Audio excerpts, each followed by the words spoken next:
Sean todos bienvenidos, mi nombre es Diego Morales, soy de parte de la Asociación de Estudiantes de Física y bienvenidos a este podcast Código Ciencia. El día de hoy nos acompaña el doctor José de Jesús Quijano Briones.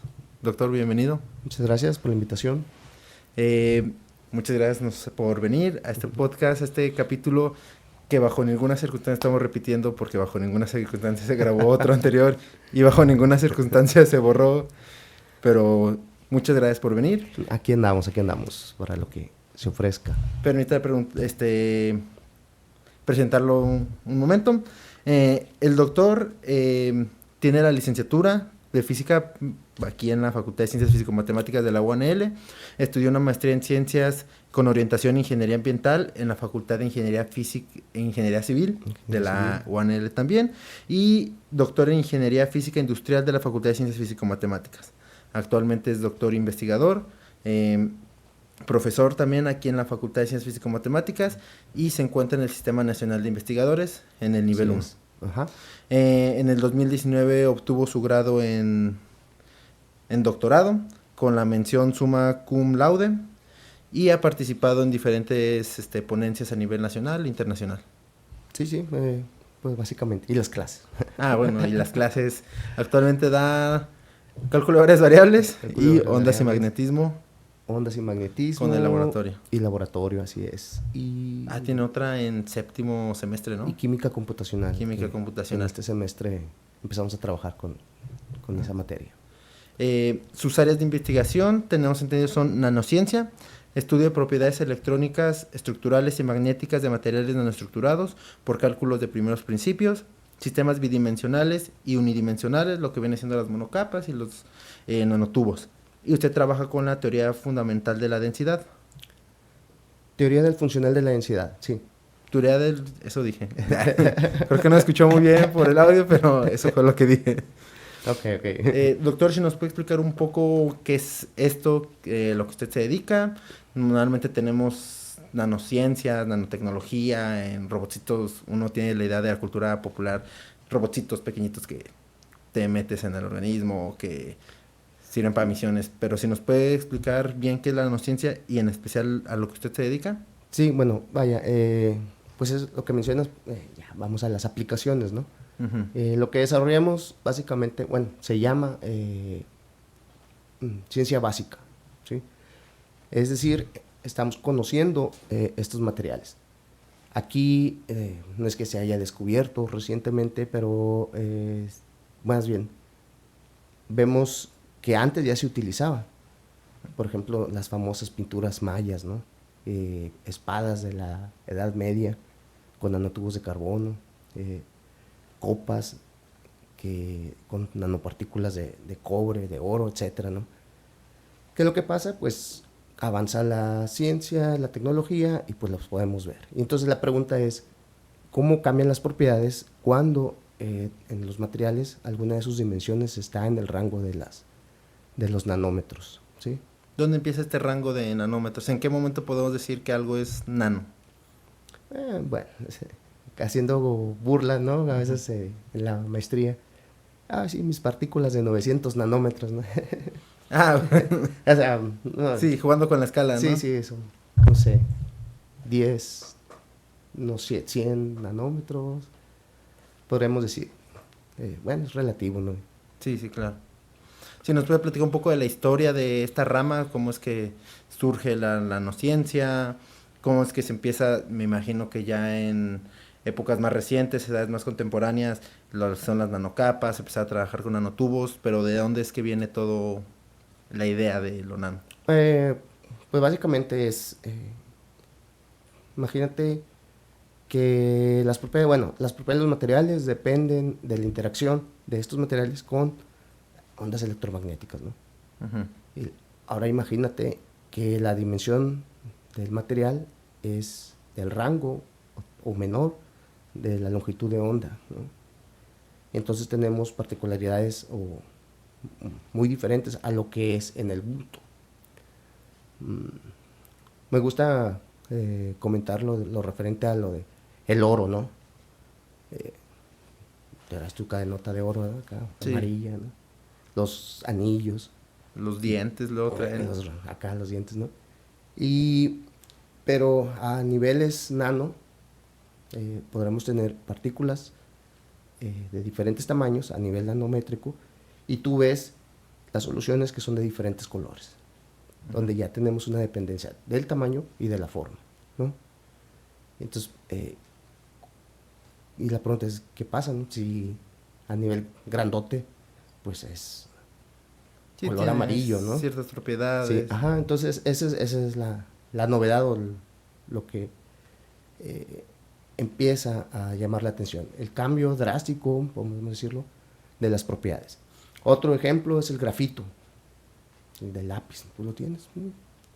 Pues resulta que el grafito son un montón de capas. Tú separas esas capas y tienes el material tan famoso, el grafeno, que de ahí se deriva. Bueno, pues ya había estudios antes sobre este tipo de materiales en donde su espesor sea de su espesor es de un átomo, ¿sí? Y entonces, bueno, aquí es donde entra la parte computacional, que se desarrolla bajo el formalismo de la teoría funcional de la densidad. Es el comportamiento de los electrones a escala atómica, ¿no? O cómo cambian las propiedades a nivel atomístico en los materiales. Y estas herramientas son muy útiles hoy en día, que pues tenemos el cómputo que está creciendo cada vez es más poderoso, ¿no? Entonces Sí, sí. podemos hacer ya un montón de cosas. ¿Trabajan con supercomputadoras? Sí. Sí, ¿La facultad tiene alguna supercomputadora? me parece que por ahí tiene un clústercito. Te soy sincero, yo no lo he utilizado. Ahí en posgrado había una máquina grandecita, un clústercito, donde empezamos a hacer los pininos, ¿no? Bueno, estos trabajos, bueno, yo empecé en la maestría. Sí.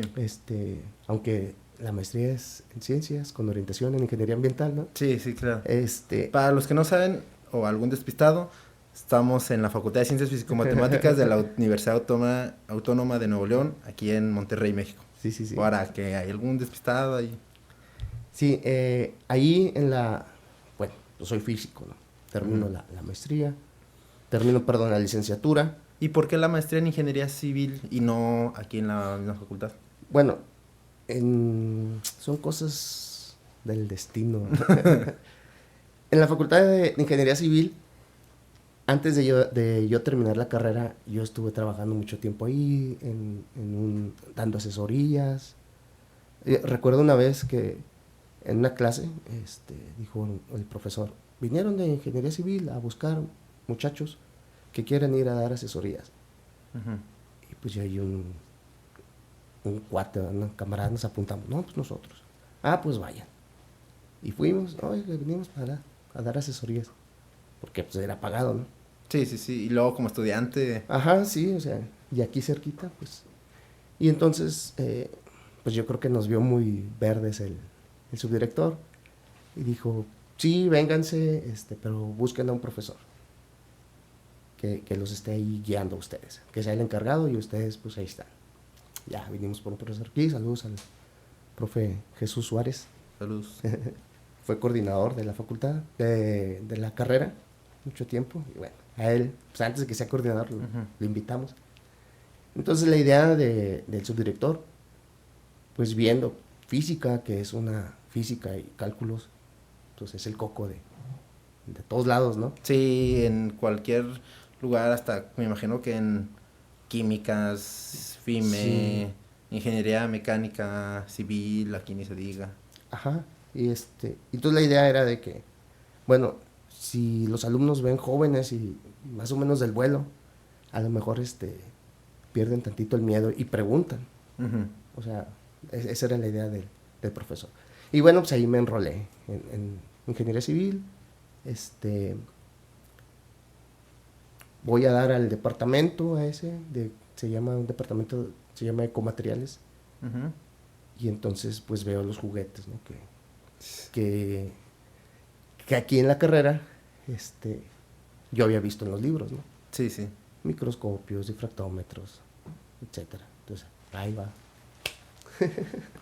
Termino aquí la carrera y pues me invitan y pues sí. Pues así lo quiso la sagrada línea del tiempo. Pues, ajá, o sea, son circunstancias, yo estaba ahí ya, y entonces, empecé a trabajar, pero luego, a inicios inició el semestre, se acerca el que es mi asesor, fue mi asesor, el doctor Odilon, me dice, oye, pues aprovechando que tú eres físico, pues ella tenía como que una visión, ¿no? Ujú. Él creo que es ingeniero químico, me parece. Entonces me dice, ¿cómo ves? ¿Le quieres entrar a esto? Hay una parte de teoría, de hacer cálculos, ¿y dónde los hago? Me dice, pero eres físico. Ay, ¿y eso qué? Sí. Ajá. Dice, no, pues yo tengo un cuate en Puebla. Ah, bueno, mi coasesor, ¿no? El doctor Martín Salazar, que son los que me iniciaron en este bajo mundo De la química. de la DFT. DFT. Ajá. Y pues ya, pues bien, fue bien puntual el trabajo, crecimiento de cúmulos de dióxido de titanio, dopado con ciertos materiales.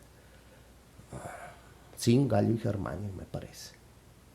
¿Y cómo se le hace para estudiar un material?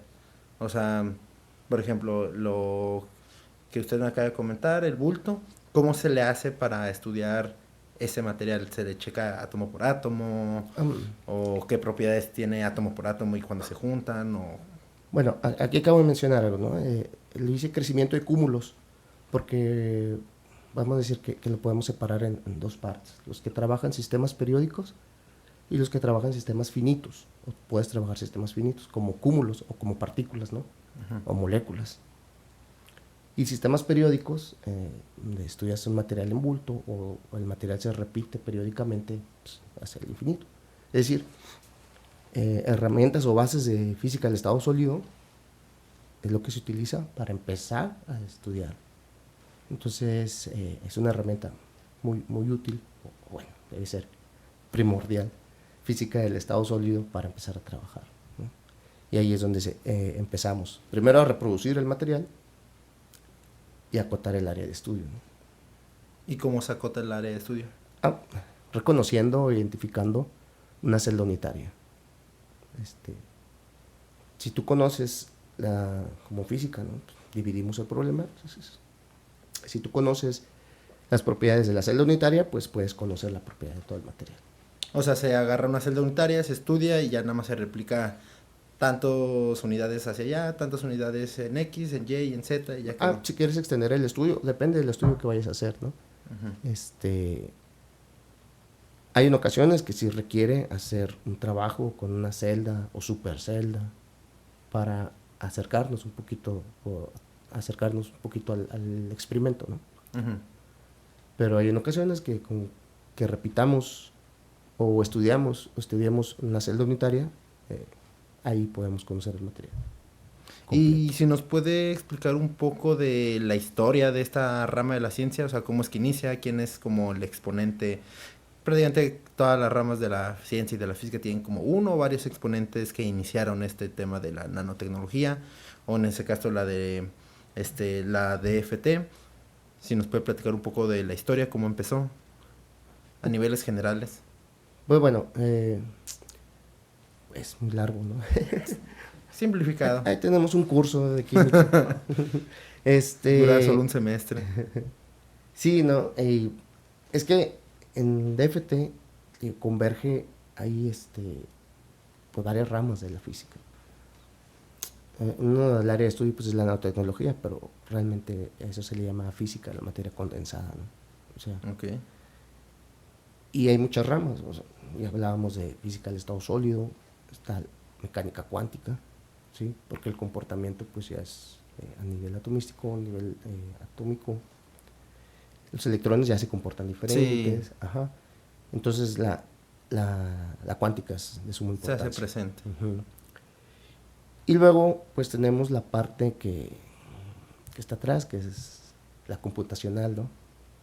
Los fierros, o sea, sí, el trabajo pesado, los cálculos. O sea, sí, la parte técnica también. ¿Qué es lo que hace que en este estudio se necesite supercómputo? ¿Qué es lo que hace que yo como una persona no pueda agarrar papel y lápiz y ponerme a hacer los cálculos aquí en una hojita? Va. Bueno, pues eso radica en el problema principal, ¿no? Tú tienes un cuerpo o muchos cuerpos, ¿no? Ujú. Digamos, un átomo con electrones. Tú representas a ese átomo con una función de onda. Y esa función de onda está en función, o más bien, la función de onda del electrón está en términos de la posición o del espacio y del tiempo, ¿verdad? Entonces ahí empezamos a hacer las aproximaciones. Entonces, para obtener la energía, pues necesitamos la función de onda. Y ahí es donde ya es el problema, ¿no?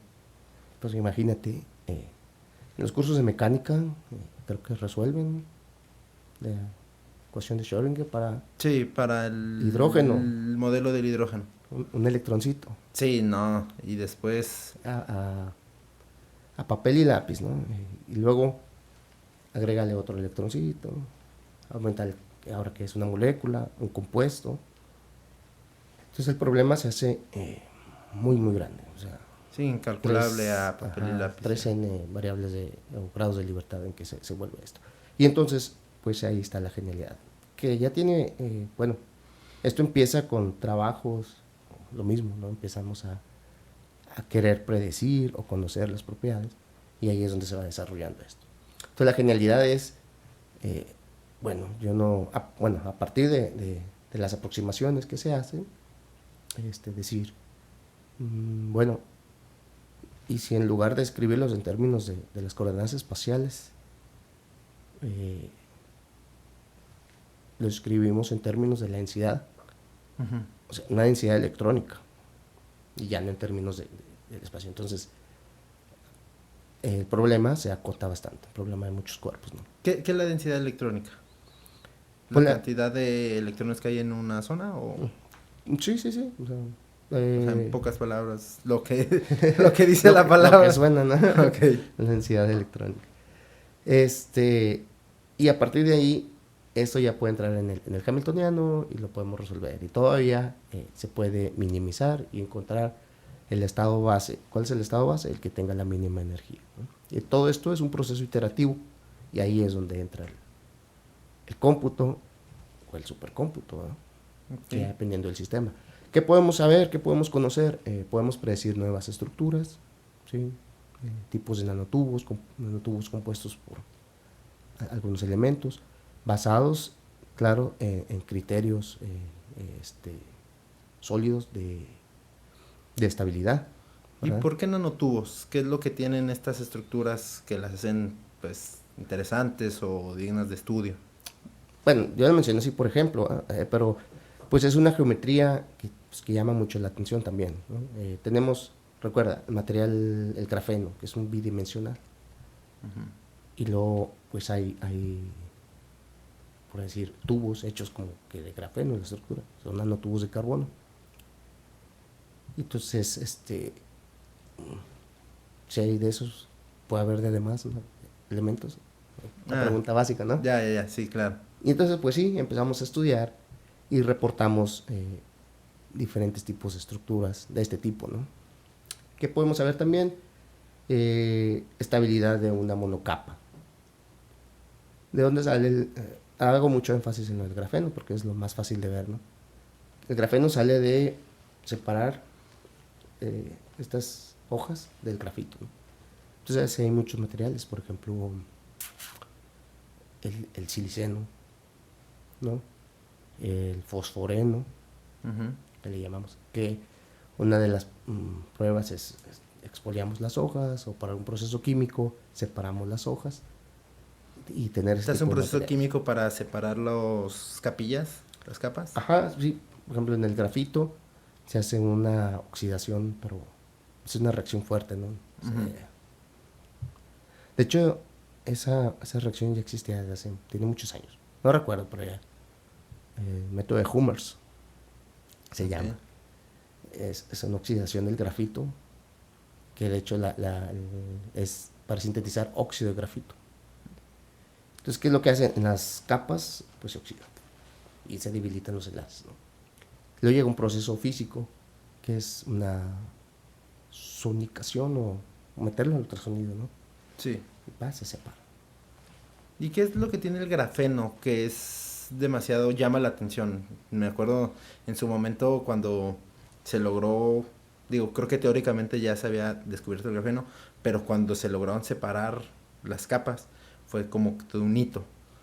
¿Por qué? ¿Qué es lo que tenía el grafeno que era bastante llamativo? Digo, al final pues no era más que uno pensaría el grafito, pues carbono, pues no es nada que no tengan mi lapicito para escribir en la escuela. Pues abre una ventana, eso sobre todo abre una ventana a las nuevas propiedades, otra vez. No es que sea el grafeno o así, o sea, per se no es porque sea ese material, sino todo lo que trae. Abrió la puerta. Abrió la puerta a ver que todas las propiedades físicas que se producen con el material que es de un átomo espesor, ¿no?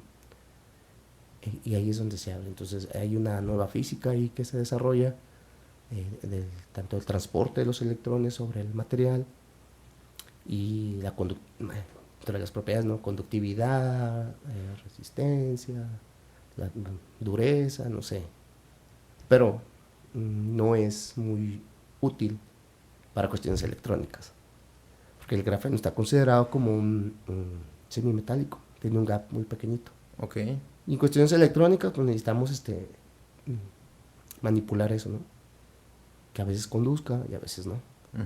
Y que siempre conduce, pues es un problema. Pero bueno, sí. Pero es una rama de estudio que se está desarrollando, toda la física que está detrás. ¿Quién es como el máximo exponente o el referente cuando se habla de este tipo de cosas? ¿De qué?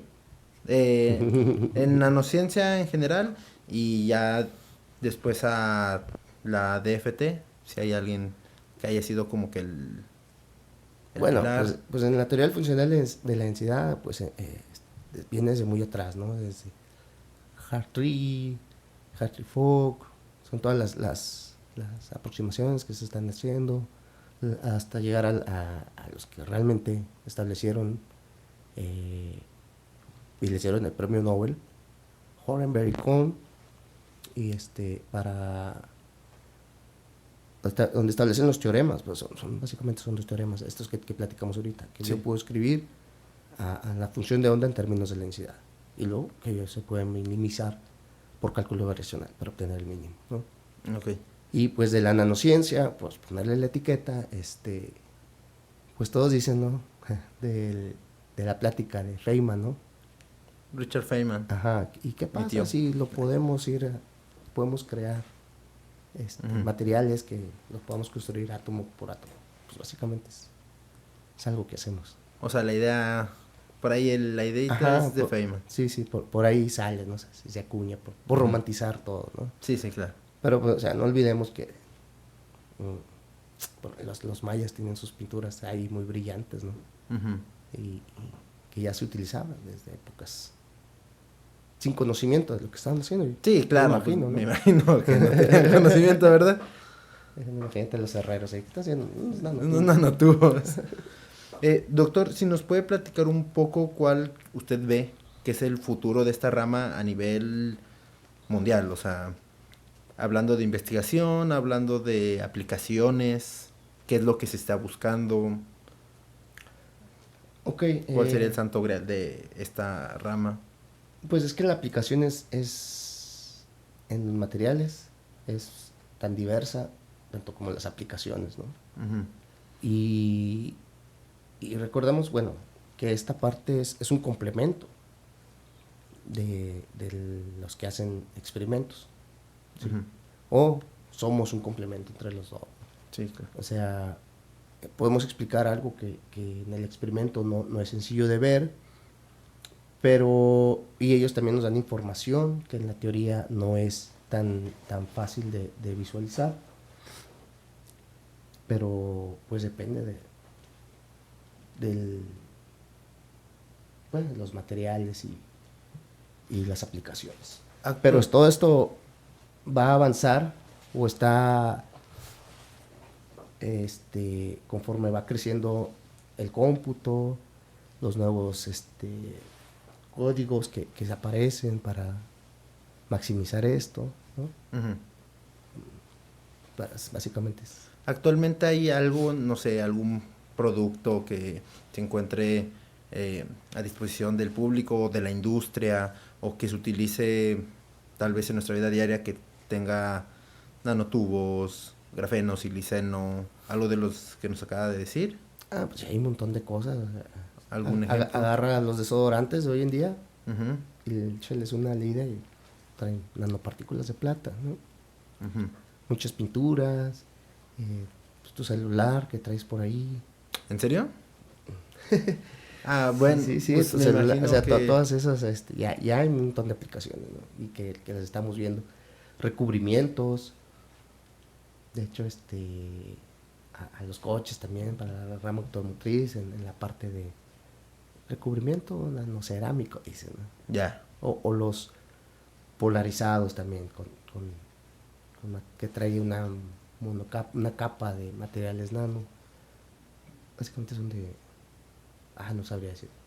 Pero sí, ya hay un montón de aplicaciones. Y si nos puede comentar un poco en qué posición o en qué estatus está México en el plano de investigaciones, en este tipo de cosas de nanociencia, de la teoría del funcional de densidad, monocapas, nanotubos, qué está haciendo en México. Si nos puede platicar un poco de alguna investigación que está haciendo, alguna investigación que se haya enterado aquí a nivel México que haya sido, que haya resaltado. Pues bueno, ay, Hola. le pegué. Pues bueno, aquí, pues de entrada, bueno, en México, en todas las ramas somos poquitos investigadores, ¿no? Sí, claro. Y luego más pues, va cerrando el nicho y ya encontramos a varios en diferentes partes de la República y reconocemos sobre todo por las universidades, ¿no? O los centros. Uh-huh. Del CIPESTAB, de la UNAM, y pues ahí anda la Autónoma, la de Guadalajara, la Unison, también hay gente que hace cálculos en Saltillo. Entonces, y como te repito, hay gente que se dedica a hacer estudios sobre moléculas, Uh-huh. con alguna aplicación en específico, o sistemas periódicos o sistemas grandes para aplicaciones. Hemos desarrollado o hemos hecho trabajos referente atacando un poco el problema de la contaminación, ¿no? O sea, se propone cierto tipo de materiales que pueden ser absorbentes o atrapadores, ¿no? Vamos a decirlo, o como sensores de algún tipo de moléculas, ¿no? Entonces, todo ese trabajo se desarrolla en la teoría y se propone, ¿no? Y hay, no me ha tocado participar, pero sí he visto trabajos en donde explican una reacción en nanotubos de carbono frente a oxidaciones. Entonces, ya hay trabajos experimentales donde entra esta parte y explica el fenómeno, ¿no? Entonces, son trabajos muy, muy interesantes y muy importantes, ¿no? Sí, claro. Hay trabajos también donde están estudiando la parte de bueno, hay muchos enfocados en catálisis, ¿no? En la catálisis, ya sea para conversión de energía o absorción de hidrógeno, que son problemas que atañen a alguna rama, ¿no? de todos los problemas que existen. Pero así uno en específico, pues Okay. es muy grande. Sí, la rama. Uh-huh. Pareciera que no, pero cuando se ven sí. las diferentes puntos de investigación que se puede atacar por aquí, por acá, y eso se le puede aplicar a esta estructura, claro. Está muy variado. Doctor, si nos puede platicar un poco de su vida, más que nada, tanto de investigador como de profesor, cómo se lleva esta,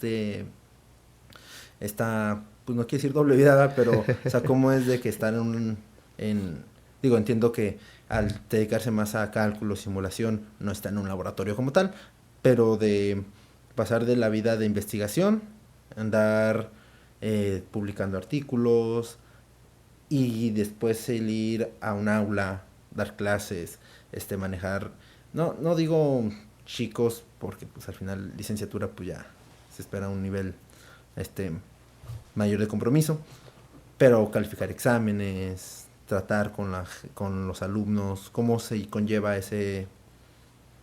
pues sí, esa vida. Cansado. Siguiente pregunta. Sí, no, pues, primero, pues, nuestra tarea es en clases, ¿no? Tenemos que atender a la facultad, en donde su prioridad primero, pues, son las clases en licenciatura. Uh-huh. Y luego, pues, dentro de las actividades de la docencia, pues, entra la investigación, ¿sí? Entonces, pues ya se está haciendo, antes era investigador y ya, ¿no? Sí. Pues ahora tenemos que hacer las dos actividades, docencia e investigación. Y pues la verdad sí es algo pues complicado, sobre todo en semestres regulares. En el tiempo del semestre, el tiempo regular, porque es donde tenemos las clases, ¿no? Entonces, vamos avanzando en la investigación de poquito a poquito a poquito. Y en los cortes, por ejemplo, ahorita, que ya terminaron las clases, ya estamos nada más con los extraordinarios, pues ya tenemos un poquito más de tiempo. En donde, pues, o al menos yo, pues le invertimos un poquito más en la investigación. Sí. En empezar proyectos, o cerrar proyectos, o escribir. O sea, sus puntos fuertes son los recesos académicos. Ajá, y en verano también, o sea, diciembre, y en verano. Pero pues obviamente todo, hay actividades que se van haciendo día a día, ¿no? Sí, claro. Poquito, es que el chiste no es dejar la actividad, porque cuando la vuelves a tomar te cuesta. Sí, como todo. El triple. Doctor, si nos puede explicar un poco de... Hay veces en las que algún alumno de nivel de licenciatura está indeciso si quiere o no le llama la atención esta rama o alguna otra. Hay alumnos que se le han acercado a intentar trabajar con usted, alguna investigación. ¿Cómo es? ¿Los acepta? ¿Normalmente espera o les dice, no, pues mejor ven cuando vayas a tener la licenciatura o en cierto semestre? ¿Se puede, no se puede hacer la investigación? Mira, independientemente de la rama, el proceso es el mismo, el proceso de investigación, que es a lo que van a hacer los muchachos. Entonces, sí, yo siempre les digo, acérquense al profesor que sea, el investigador que ustedes les llamen, que crean que les pueda llamar la atención, acérquense y empiecen a trabajar. En mi caso, pues yo no tengo problema con lo del semestre y eso, pues obviamente se requieren ciertas habilidades, ¿no? Sí, conocimientos. Ajá, bueno, primero habilidades, pues, si no las traen, pues ahí se las vamos a dando y los conocimientos los van a ir tomando de poco a poco, ¿sí? Entonces, se han acercado jóvenes desde tercero, cuarto semestre y ahí se la llevan y les interesa y pues hasta continuar en una maestría, o me ha tocado también de que a la primera actividad, no, o sea, ya que no me interesa. Sí, gracias, no, gracias. No, pues ándale, aquí estamos. O me ha tocado también que van y empezamos, de repente pues ya se desaparece y luego vuelven a llegar y así. Pero pues vaya, los estudiantes tienen una ventaja, no traen compromiso con nadie. O sea, sí. Ustedes pueden ir, acérquense. Sí, uno que ya firma contrato y... Ajá, o sea, vayan acercándose y pues vayan desarrollando,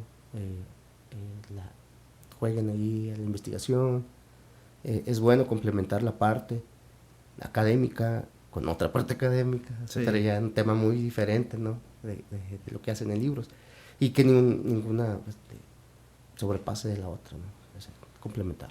Ok, doctor. Y ya para finalizar, ¿algún consejo que le pueda dar a los chicos que están, más que nada, va dirigido a un nivel licenciatura, por ahí alguna nivel maestría, algún consejo que les pueda dar? No, pues que nunca pierdan la curiosidad y siempre hagan preguntas, Nunca dejen la curiosidad a un lado, que es nuestra principal arma, ¿no? De los físicos. Todos los físicos deben ser curiosos. Ok, doctor. Pues muchísimas gracias por venir. Sé que ahora el tiempo fue un poco más corto que el capítulo pasado, que nunca se grabó y que nunca se perdió. Pero le agradecemos que haya estado aquí.